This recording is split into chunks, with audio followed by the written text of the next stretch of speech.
A heavy security presence outside the Japanese embassy in Beijing puts an end to days of anti-Japanese protests. This after Japanese businesses shut their doors and threatened an economic backlash. Many Japanese shops and restaurants remained closed after hundreds of stores were targeted by protesters, hurling bottles, waving Chinese flags and chanting anti-Japan slogans. State media reports Chinese boats have returned from fishing near a chain of disputed islands Japan purchased from a private owner. Anti-Japan protests have erupted in cities across China, triggered by the dispute over the islands called Senkaku in Japan and Yayu in China, which potentially could contain large gas reserves. Striking platinum miners at Lonmin's Marikana mine accept hefty pay rise offer to end violent labor unrest that killed 45 people and rattled Africa's largest economy. The management offered strikers a 22% pay increase and issued a return to work on Thursday.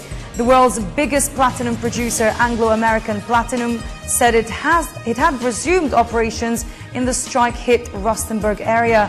The spot platinum price fell 2% on the Marikana News to $1,627.49 per ounce, and the rand firmed over 1% to 8.166 to the dollar. The wildcat mining strikes increased the cost of insuring against default on South African debt and spooked some foreign investors into selling mining shares. St. Louis Federal Reserve President James Bullard says he would have voted against that massive bond buying program announced last week, choosing instead to wait and see if the European Central Bank saves Europe. Conway Gittins of Reuters has this report. The Federal Reserve shocked global investors last week when it announced it will start spending $40 billion a month to buy bonds in order to prop up the U.S. economy. St. Louis Fed President James Bullard is a non-voting member this time around, and in a sit-down interview, he says he would not have voted for the asset purchases based on timing. You do have this global slowdown going on, and that is concerning to me, and I think concerning to everybody. And so far, it hasn't really impinged heavily on the United States, but it's possible that that could be, bite more in the future here. But we'll have to see. I just would have wanted to wait to see a little bit more about how that's going to develop.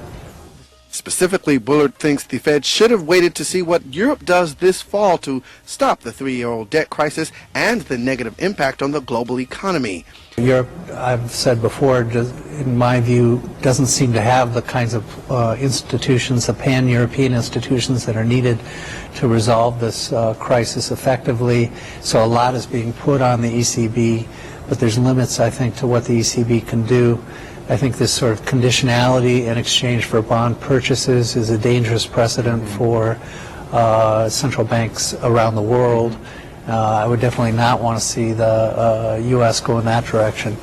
Now, having said all that, I do think that they're in a difficult situation. They have to try to do what they can. But I would prefer the ECB take actions that can be understood and justified as monetary policy actions that are for the benefit of the European economy as a whole and not for specific segments or specific places within Europe. And what about the Federal Reserve? How should it determine its next move, given it's focused on getting the unemployment rate down? Because you've got so much going on with labor force participation, I'm not sure you just want to look at unemployment as a metric.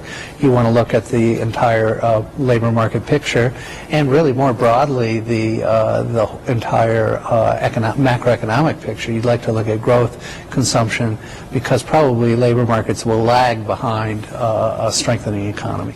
Bullard's comments reflects tensions around the table with other Fed officials standing by the Fed's latest attempts to pump up the economy. Conway Gittins, Reuters.